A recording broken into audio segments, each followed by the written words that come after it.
We are continuing in Genesis. We continue to look at Jacob and his family. The title lesson is Joseph and his brothers. How many of you come from large families?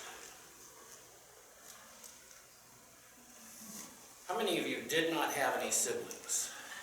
Did not have any siblings? Well, but you had uncles that were sort of like similar to you in some ways. I had an uncle who was neat enough to be a brother. Yes. Family dynamics. We're going to talk about that a lot this morning. As we do, I want us to keep in mind that there are family dynamics going on. Most in here are parents, others that are not planned to be, and then there are others that say very strongly it will not happen. Things change, I'll just say that. I will also say a lot of times when it comes to children, people make those decisions based on money. Children are expensive. Forget that. Once you have kids, you're always concerned about the household income versus the expenses, but that's not the worry of parents.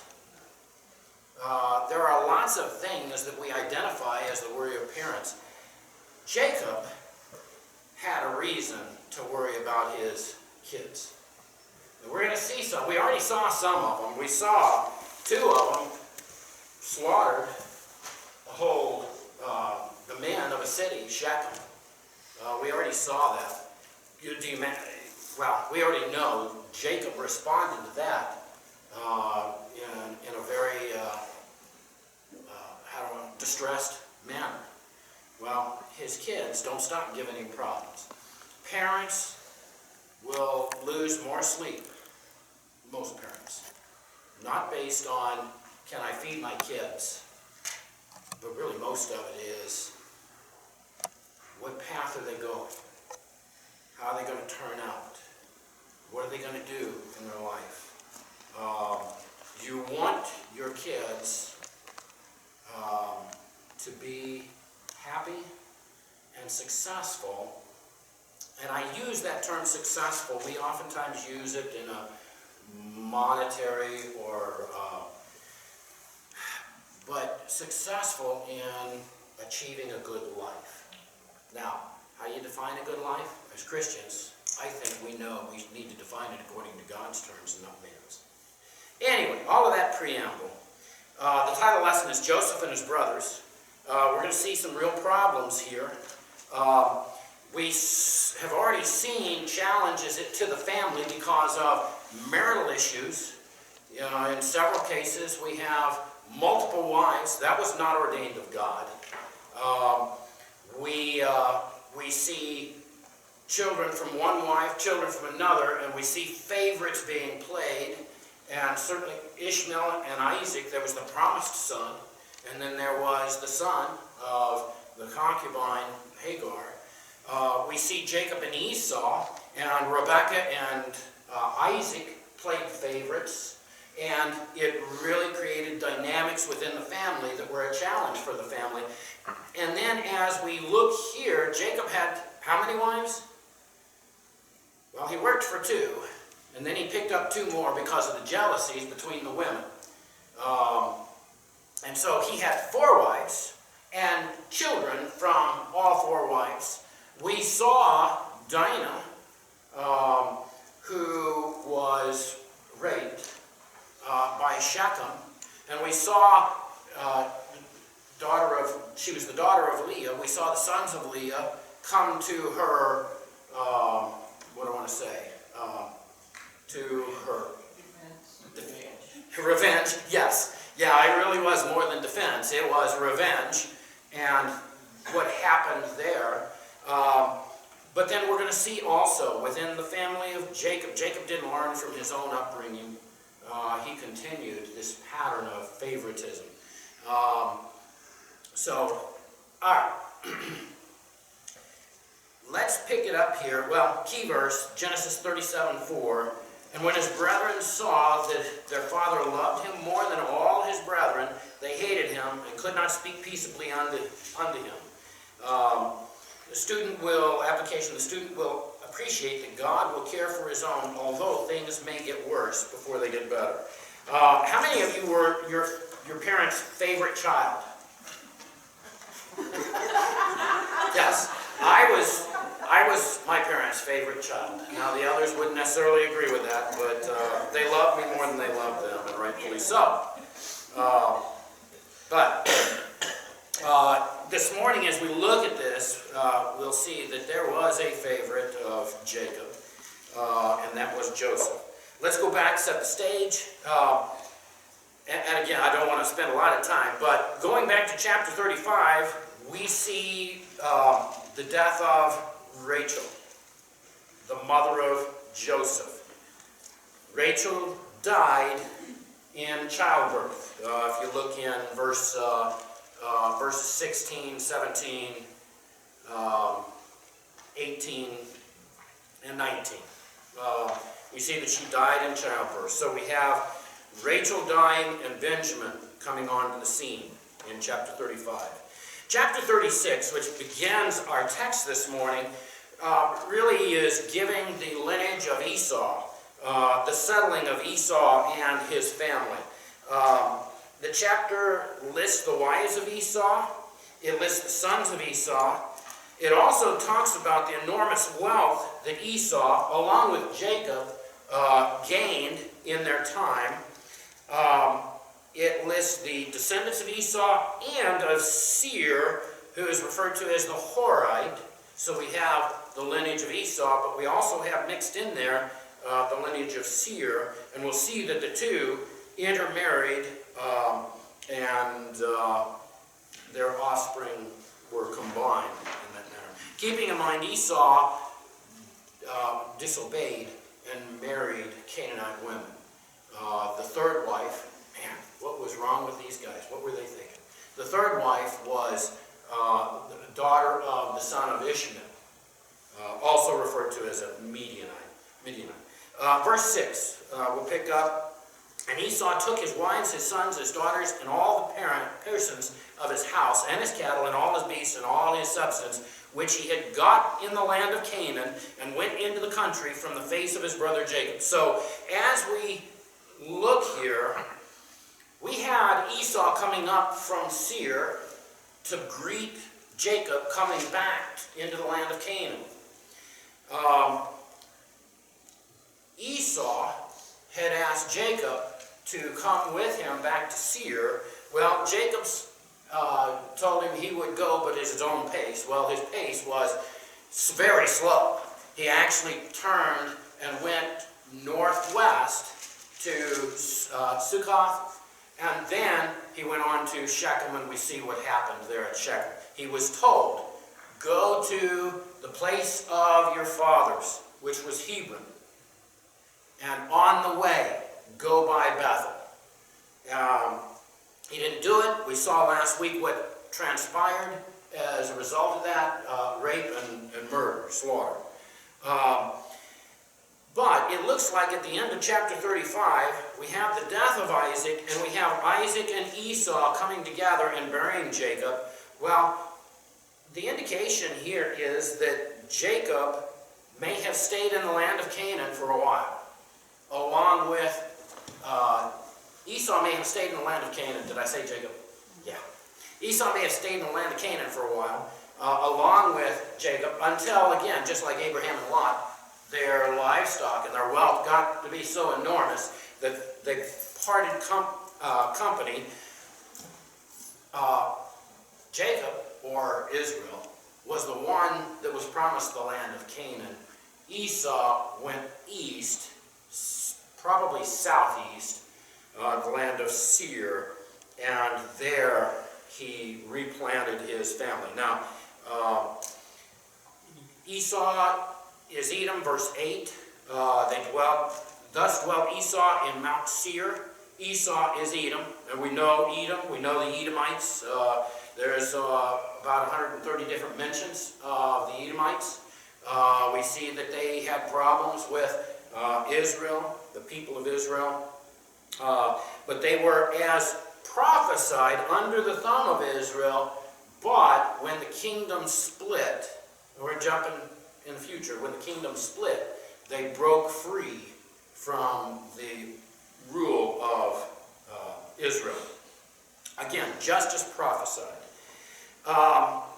He goes on into the generations of Esau.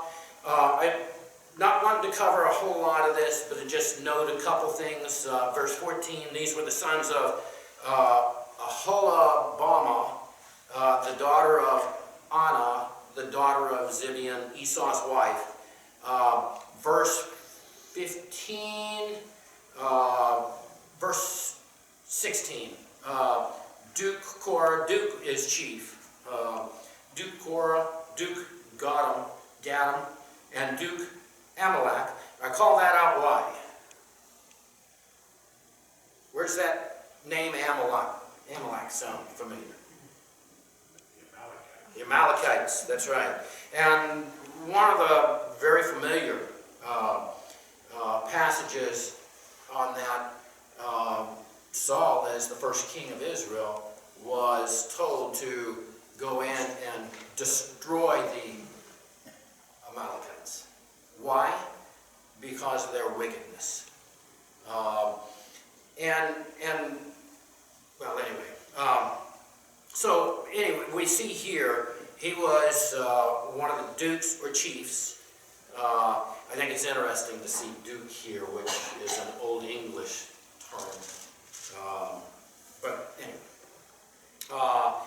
So, the other thing I'll mention is verse 28, and this just as a tie-in, a reference. Verse 28, the children of Dishon are these, Uz and Aaron. Now, where does Uz come up?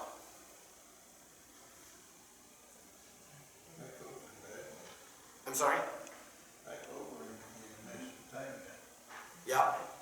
And there was someone who lived in the land of Uz.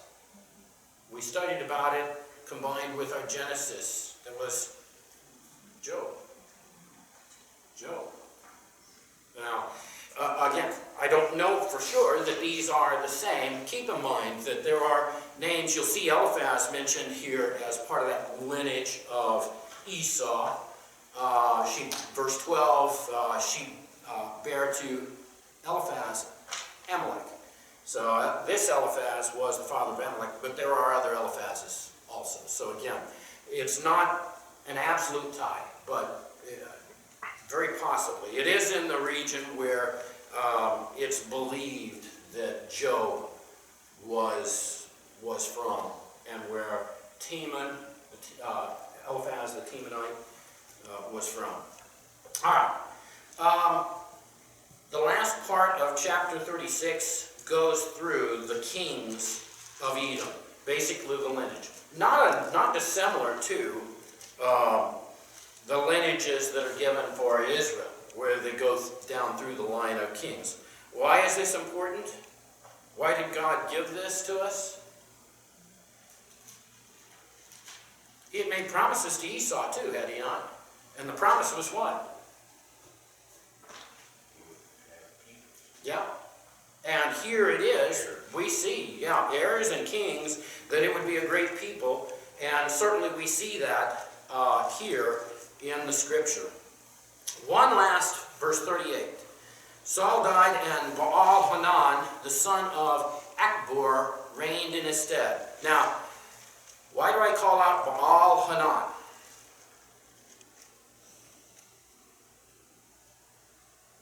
What's that first part of the name? It's the generic name for all the pagan gods that they worship in Canaan. Yeah. And we see this in the lineage here, the actual name of one in the lineage called Baal-Hanan, which was giving patronage to false gods. All right. Anybody have anything on that chapter that they want to cover? One God, boy, at that rate, we'll be done. Okay, very good. We get over to chapter 37, and this is really the meat of what I want to cover this morning. If we have time, we'll get into chapter 38. But as we begin here in chapter 37, I want to sort of set where we are and what's going on.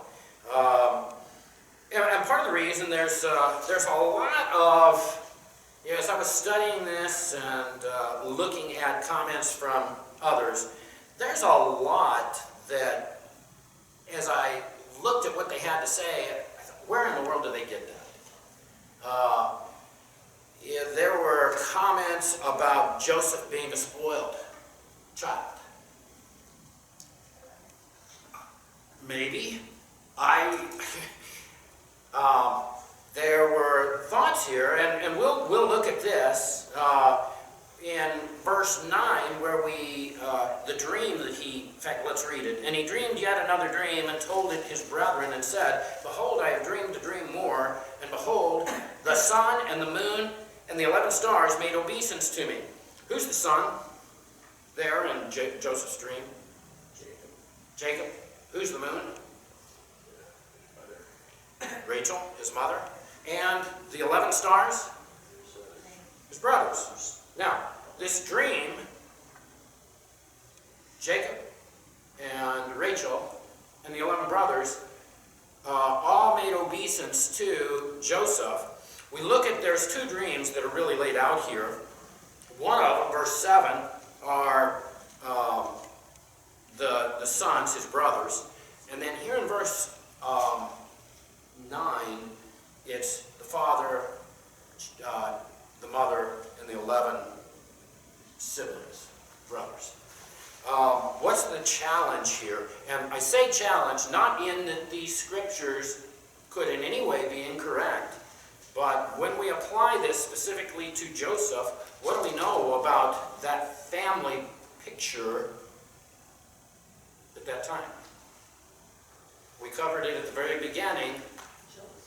Well, jealousy, but Rachel gave birth to Benjamin, but Rachel died. And so, again, I want to stress, the scriptures are true. Oftentimes, our understanding of them, we have to be careful in what we're pulling out of it based on that. All right, we'll get into that more as we go on. Let's 37 and verse 1. And Jacob dwelt in the land wherein his father was a stranger, in the land of Canaan. These are the generations of Jacob.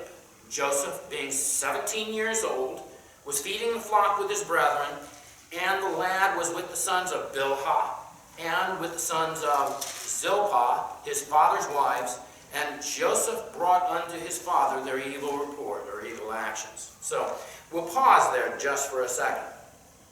It says that Jacob dwelt in the land wherein his father was a stranger. Where did he dwell in the land? There's some disputing of that.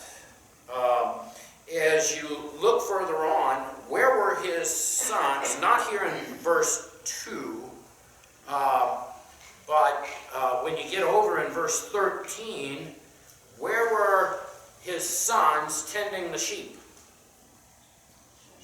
Shechem. You remember Shechem. What happened at Shechem? He killed all the men.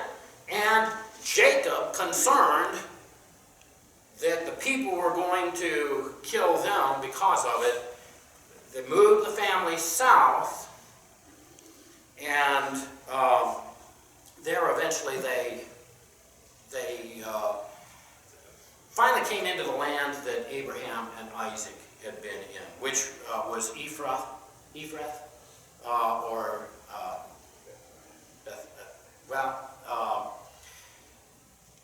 I'm sorry, Ephrath was Bethlehem, where Rachel died.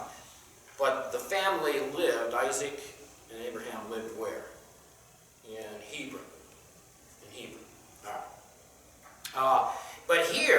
it says that the sons were attending to the livestock in Shechem. Now, there's a thought here that the events that occur here in 37, some of these may not chronologically be occurring, may not be occurring chronologically. I'm really struggling to express myself this morning. They may not be in a chronological order. That when you get over to verses 9 through 11, that may have occurred while they were still at Shechem. However, I think there's some challenges there. So, think about that. Where was Jacob actually dwelling in the land where his father was a stranger, in the land of Canaan? Both of those areas are in Canaan, by the way. Verse 2, these are the generations of Jacob, Joseph being 17 years old, was feeding the flock with his brethren, and the lad was with the sons of Bilhah and Zilpah. Now, that's two of the wives. Who were the sons of Bilhah and Zilpah?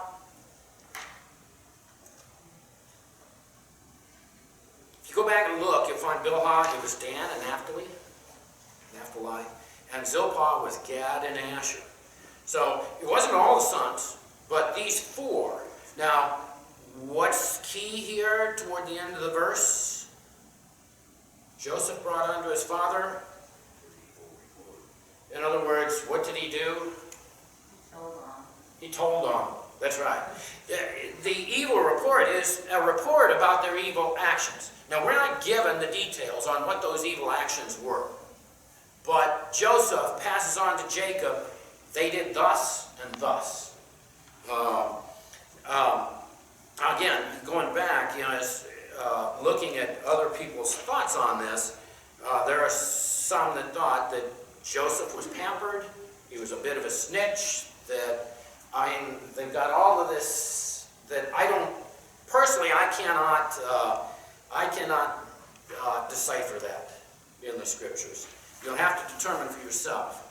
Verse 3, now Israel loved Joseph more than all his children, because he was the son of his old age, and he made him a coat of many colors.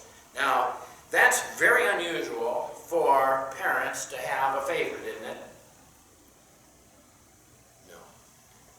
No. And in fact, most families that have multiple kids go through this, oh, that's the favorite, and that's the favorite, I was the favorite. I'm just saying. I probably got whooped less than any of my other siblings except for Nancy. And Nancy was the goody two-shoes and tattletale. And so that's the reason. And the baby. She wasn't the baby. Oh, no, that's right. She was older than I was. But she was the baby girl. That's right. Girl, yeah. And but in reality, I was the favorite. And there oftentimes is a natural tendency to be drawn to one or another. In reality, do you love one more than another? No. Which is your favorite at any given time? You only had one. The one that's doing what you need them to do, what you told them to do, or even better yet, it did it without you having to tell them. That was one of my downfalls. Sometimes I had to be told 3 and 4 times. I say 3 or 4 times. Actually, Dad generally beat me well before we got to the 3rd and 4th time. So sometimes it would be preceded with a beating from Mom. Well, in this case, Rachel is who he loved from the Yes. beginning. That's who he wanted. And he had to go through all these other women to have her. And then she took a long time to get pregnant. And so there's a lot of dynamics there. There's a special meaning for that. Yeah. And typically, who tends to get spoiled? It's the younger ones. You're tougher on the older ones, and as you deal with more and more of them, you just get wore out and tired. And so it's hard to beat them as often as they really need to be beaten. And I'm using that. I know we're being recorded. I'm using that very kiddingly as we talk about it. Okay. loved Jacob more than his children because he was the son of old age, and he made him a coat of many colors. Now, the challenge here is parents need to be aware of those sentiments or feelings, and they need to, the very best of their ability, treat them all equally. However, here, Jacob didn't hide it. It was very apparent that he loved Jacob. Gave him a coat of many colors, which is the King James. Again here, there's disputing whether this is truly a coat of colors. There's a lot of discussion that it wasn't specific to colors. It was it was diverse coat. Could have been many pieces. Really what's significant here is it was a very special coat. Whether it was many colors, whether it was a coat of a color with ornamental attachments or whatever. There's one other place where the term is used, 2 Samuel 13, 18, 19. We won't turn there for time. But there it was identified as a coat that was for virgin princesses. It was very ornate. It was very beautiful. Yeah, it was from, well, what's a big time coat, highfalutin coat company today? I don't know. Coach would be purses. I don't know. Well, London Fog would have been highfalutin and something. But anyway, that's what we're talking about, is something that was, it would have been something that only a lot of money or wealth would have been able to, not that they went to the store and bought it, but because of the materials made. And so he certainly showed outwardly his favoritism, however this coat was made. Whether it was many colors is not nearly as important as the issue at hand. Verse 4, and when his brethren saw that the father loved him more than all his brethren, they hated him and could not speak peaceably unto him. Now, natural? Yeah. Our kids sort of battle back and forth, who was the favorite, who was blah, blah. However, they did that when they were at home and when they were younger. How old was Joseph? 17. How old were his brothers? Do people really carry this on into their 30s and 40s and... You just did it, 62. All right, point well made. So,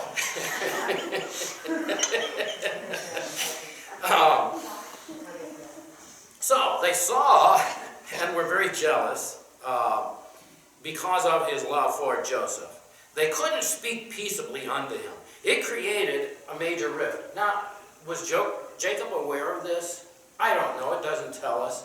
I got to believe that there was some knowledge of it, but I don't know for sure. We go on. So we sort of set the stage.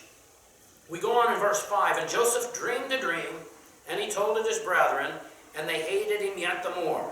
And he said unto them, Hear, I pray you, this dream which I have dreamed. For behold, we were binding sheaves in the field, and lo, my sheaf arose, and also stood upright. And behold, your sheaves stood round about, and made obeisance to my sheaf. Now, what do you think of that?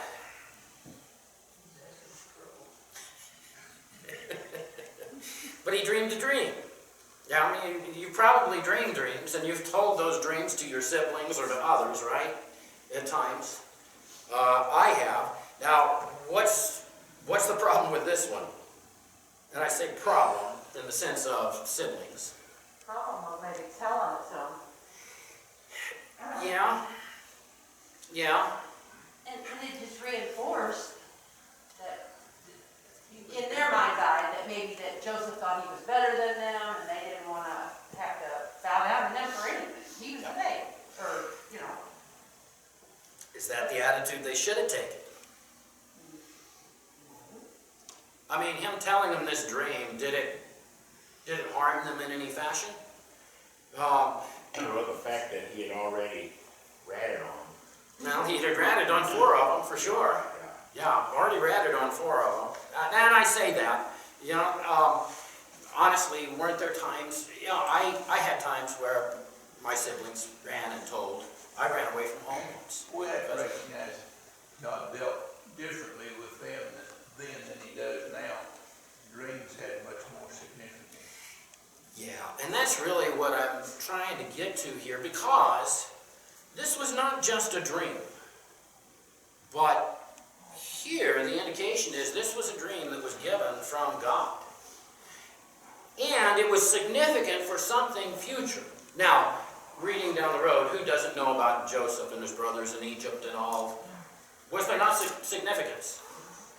So why would he tell his brothers? Well, again, some of that commentary said Joseph was unwise. He shouldn't have told his brothers.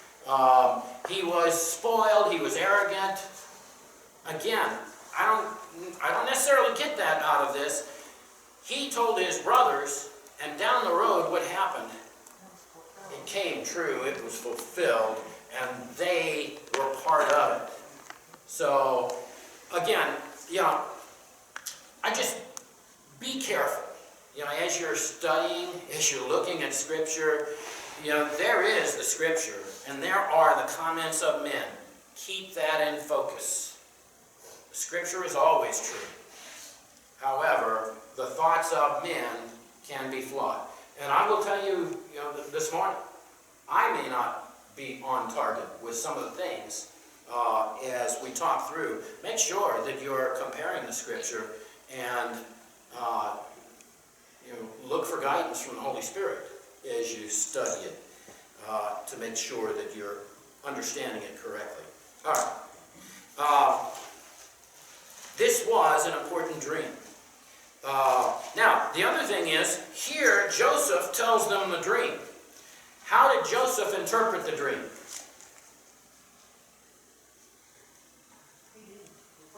He didn't. His brothers interpreted the dream. Verse 8, and his brethren said to him, shalt thou indeed reign over us? Or shalt thou indeed have dominion over us? And they hated him yet the more for his dreams and for his words. Well, again, you know, spoiler alert, he is going to rule over them. And they will bow down to him. We see that in 42 and 6, but we'll get there later on. But they challenged it. Why? Because he was number 11. He was number 11 of 12. Depending on the timing that you place this. But I believe he was number 11 of 12 that were there. They hated him yet the more for his dreams and for his words. Verse 9, and he dreamed yet another dream and told it his brethren. He's going to do it again. And said, behold, I have dreamed a dream more. And behold, the sun and the moon and the 11 stars made obeisance to me. And he told it to his father and to his brethren. And his father rebuked him and said unto him, what is this dream that thou hast dreamed? Shall I and thy mother and thy brethren indeed come to bow down ourselves to thee to the earth? And his brethren envied him, but his father observed the same. So, again, a very similar dream. This time it's Jacob and Rachel, either alive or deceased, depending on the timing.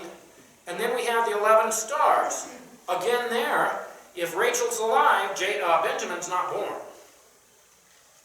So, physically, what's the possibility of this? Physically, from a life-death, physical life-death occurrence. While the first dream would seem to indicate purely that it was referencing the brothers the brothers mainly coming into Egypt and bowing down before him. When we get to this dream, this seems to have a little more application to it, and may not be as much about Joseph as it may be the coming Messiah. Jesus Christ. Ultimately, this would fit better in understanding Jesus Christ on the throne. Now, I say that, again, your thoughts. He dreamed yet another dream, told his brethren, behold, I've dreamed a dream more, and behold, the sun and the moon and the 11 stars made obeisance to me. Would that actually occur within his lifetime? Not physically, if Rachel's deceased, and certainly we know going down to Egypt, she didn't go to Egypt, she was buried. Or if it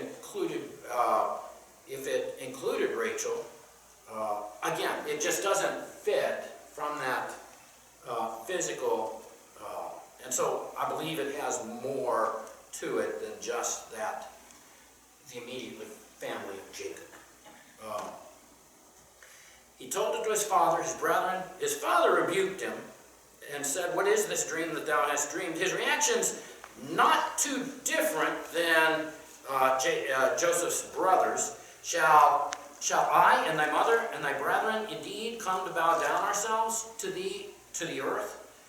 And his brethren envied him, but his father observed the same. In other words, what's it telling us about Jacob as he received this dream?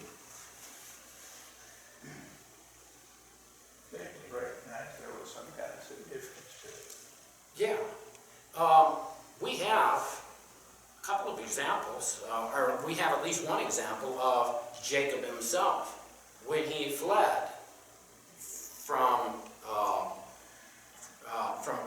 Esau, where he stopped at Bethel and he laid himself down and did what? He dreamed a dream, and he understood the significance of dreams.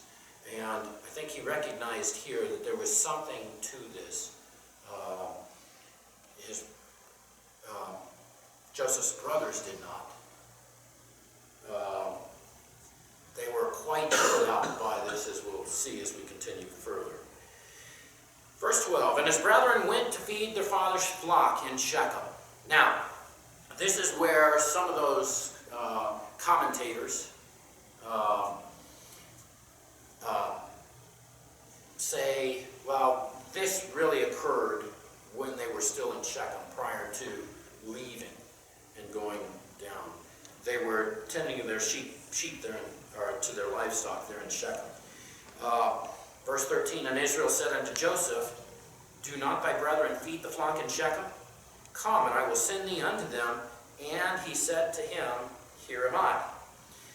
And he said to him, go, I pray thee, see whether it be well with thy brethren, and well with the flocks, and bring me word again. So he sent him out of the vale of Hebron, and he came to Shechem.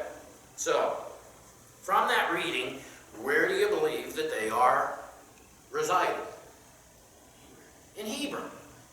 I don't know where they come up with the idea of Shechem, because to me it clearly states here, he sent him out of the vale of Hebron, and he came to Shechem. Now, as you look at it, Hebron, Bethlehem, Jerusalem, I think Bethel is above that, Shechem above that. So, we've got a fair distance here. Again, commentators said Joseph was a spoiled, they didn't use the term brat, but we refer to him as brat, because his father had to beg it. Verse 14, go, I pray thee. Well, I don't interpret that way. It was an instruction. And we find later on that that same terminology will be used as he's looking for his brethren. Tell me, I pray thee, in verse 16, where they feed their flocks. It's a little bit like, bless their heart. It's an expression. Again. So here, his brethren were tending to their flocks in Shechem. Jacob, Israel, calls Joseph to him. Now, why was Joseph back with Jacob? Why wasn't he with his brethren? I don't know exactly. you know, it may be that he was taking care of things there around the house, the family. I don't know.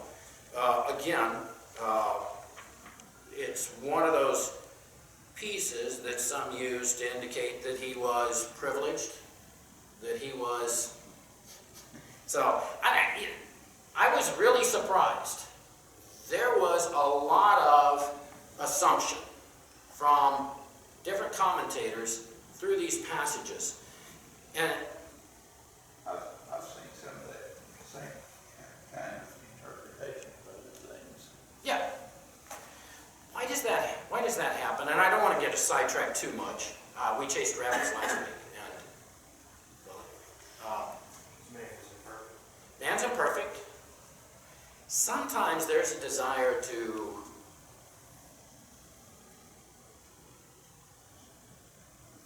make ourselves look smarter, look at what I've come up with. Well, I've said this many times. People don't read and study the Bible the way they do other books. I mean, you know, they'll read, Joe went to town in another book and they understand Joe went to town. Yeah. You read that in the Bible and they just go crazy. Yeah. Oh, that doesn't mean that, it means this. It Yeah. means, you know. I agree.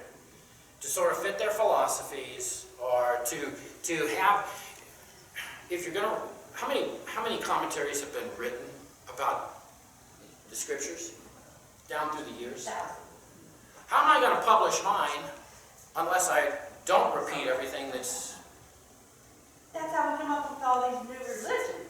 new religions? You can get into the politics of things. You can go through new math. You know, I'm a smart dude. I come up with a new math. 2 and 2 is no longer 4. Anyway, so there's all kinds of. There are ways that men will set themselves up to be looked at, you know, for whatever reason. But again, it's more caution than anything. I don't have I use, you know, commentaries. I'm interested to know what other thoughts are. But ultimately, where is the truth? Where will you find the truth? I find that there are times where there are pieces that, And most of the time, just let it say what it says. that's exactly right. Compare it. Like the example of the veil of heaven. I mean, where were they living? Heaven, says so right there. That's right. That's exactly right. So, Most of the time, when I've used commentaries, and I do use them, I found that when I had a particular problem with a particular passage, they didn't touch it. yeah. Yeah. And if they did, it was all imagination. I find the same thing, and oftentimes you find me skimming across some scriptures because I'm in the same boat. I'm not sure.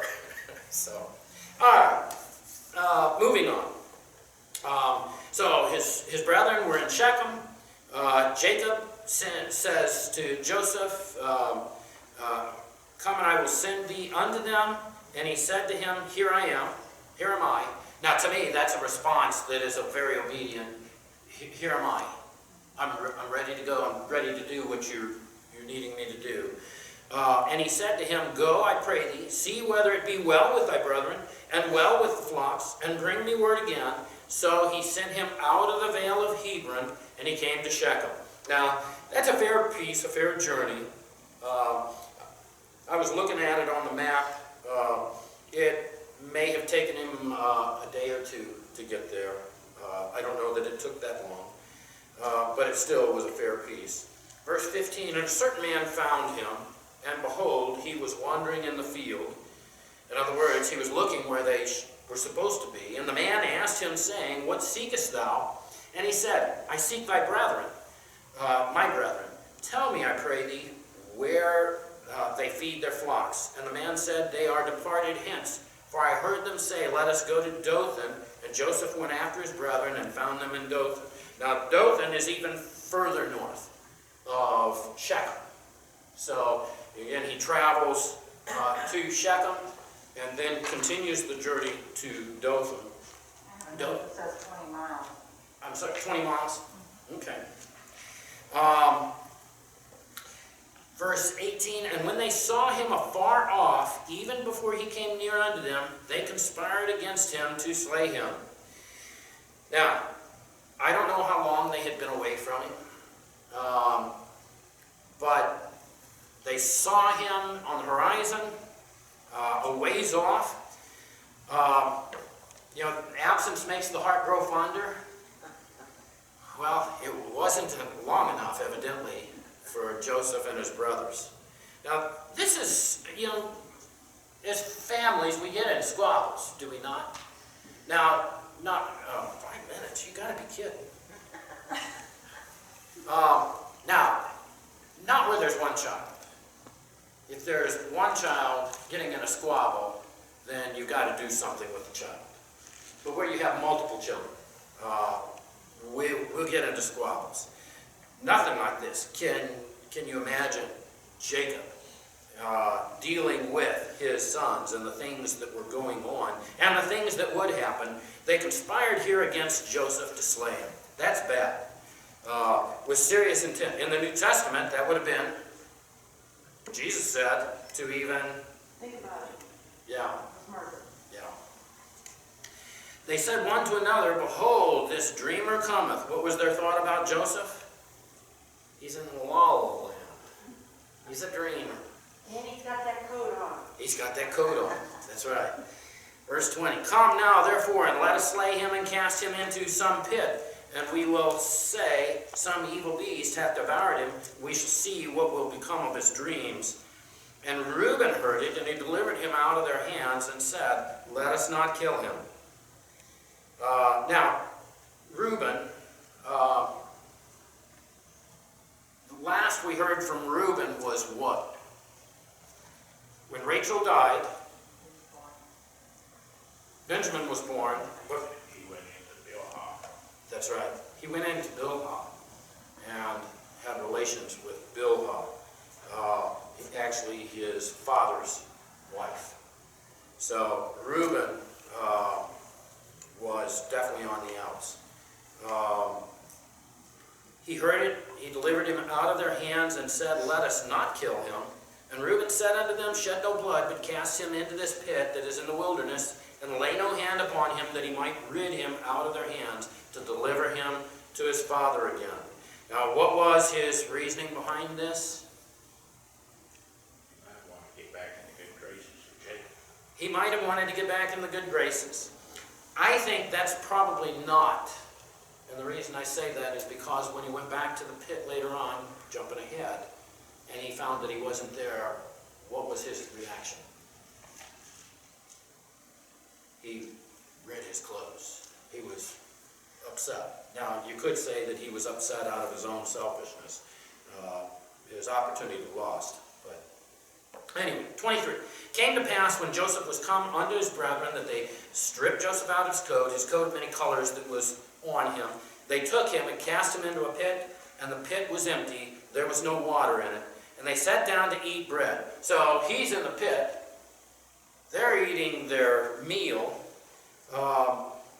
And they lifted up their eyes and looked, and behold, a company of Ishmaelites came from Gilead with their camels, bearing spicery and balm and myrrh, going to carry it down to Egypt. So here's what Judah, in verse 26, sees as an opportunity. Verse 26, and Judah said unto his brethren, what profit is it if we slay our brother and conceal his blood? Come, let us sell him to the Ishmaelites, and let not our hand be upon him, for he is our brother and our flesh, and his brethren were content. So they're satisfied to do this instead of just outright killing him. Now, they didn't know exactly what would befall him as they sold him. So, this is still a really serious thing. Verse 28, then there passed by Midianites, merchantmen.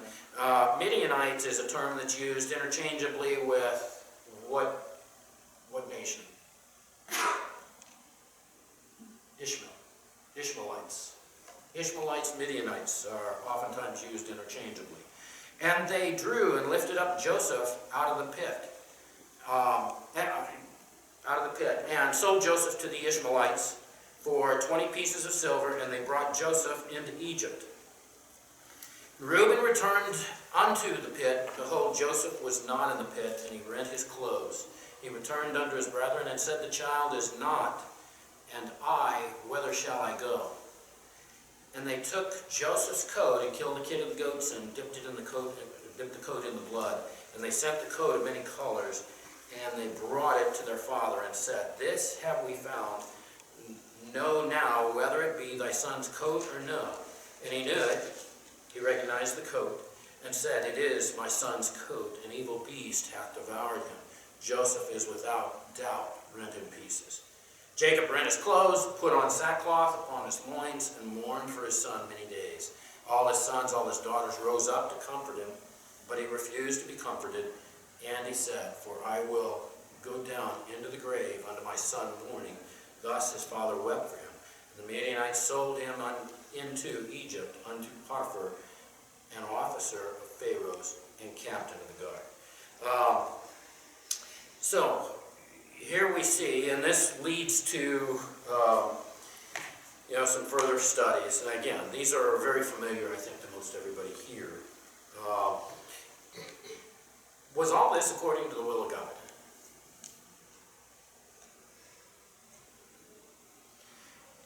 Keep in mind, God has a plan. And God will carry out his plan. But there are times when he does it in spite of us. It's never God's plan for the seed to be used. for That's his right. plan. God is not the author of sin.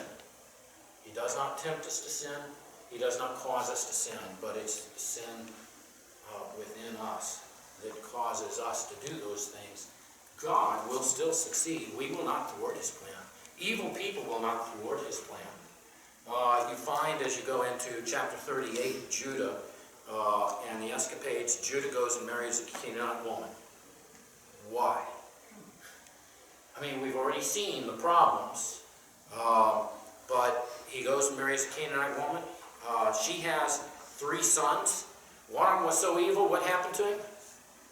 He didn't just die. The scriptures are specific. The Lord killed him because of his evil ways. Not only that, but according to the customs, which later on would be incorporated into the law, when the eldest son died and his wife not having a child, who was responsible for stepping in? Second son. Well, the second son failed in his obligations to the extent that God killed him too. So the first 2 of Judah were killed. Aren't you glad that that's not the rule today? You can't tell us all of Genesis this morning. No, I can't. Anyway, did God use Judah, by the way? Look at the things that you see there in that chapter and think, is God going to use him? Well, he does. And in fact, who's born of the tribe of Judah? Jesus Christ. Absolutely. There have been times when I said, there's no way that God can use me because of what I've done and my own sinfulness. But God can use anyone who will